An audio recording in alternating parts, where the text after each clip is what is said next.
يا يفتيك أنا برناو كوزو دوادا إن 10 عصب 10 كانوا حيوان وهد لنا حواي عيبها وليها قرشها سند لها مركا أسيجان ربنا مركاسي إن 10 كان أنكو فاهنا مركا عيبها وليها إن أدجيستو قرشو وقت بدن قادنا يوم ama sanad waxa kamid ah marka ceebta koowaad oo markaasi aan ku sheegi karo waxay mar walba arabtid ina qorshahaas aafuliso waxa ku galaya ama maskaxdaada waxa galaya ina haysatid 12 bilood marka maxaa u degdegay ayaa maskaxda gashanay oo macnaha 12 bilood ina haysatay maxaad isku dadajinay oo bish koowaad juhdi badan u bixinay taasa marka maskaxdaada gelaysa hadii 12 bilood qorshahaada u dajisid marka midaas waxay ku ziyaarin kartaa in caajistid sidoo kale dib u dhac ku yimaado ina fuliso qorshaha dajisatay ceebta labaad iyadan markaasi aan ku sheegi karo waxa waaye dhirka muddadaasi badan haystid oo ah 12 bilood waxay markaasi ku gelin kartaa in hadafyo ama yoolal badan qorato macnaha waqti badan haystaa yoolal badan ayuu qofku markaasi uu qoranaya marka qofku marka uu bilaabo tadbiiqinta yoolalkaasi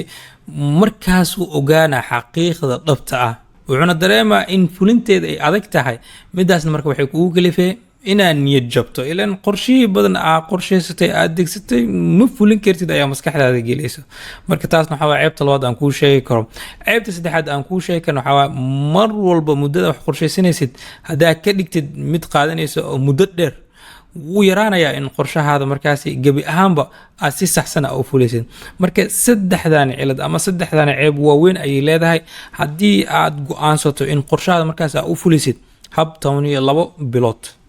marka sida wanaagsan ama aan kula talinayno waxay tahay in qorshaha markaas aad u fulisid hab 12 isbuuc ama 12 isbuuc ama 12 week taasna marka waxa ku fudeynay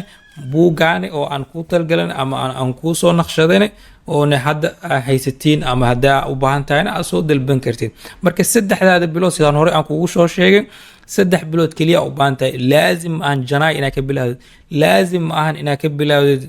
in February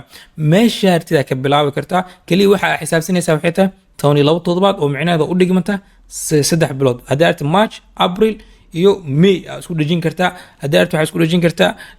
February March April isku dhajin kartaa marka adiga waa mar walba hadii maskaxdaada ay soo naxdo ama hadii fursad ay heshid isla waqtigii markaas aad joogtid ka bilaaw oo saas u xisaabso insha Allah waxaan rajeynaa markaas maalin walba inaadan sugin janaayo inaadan sugin dadka badankoodna janaayo sugan marka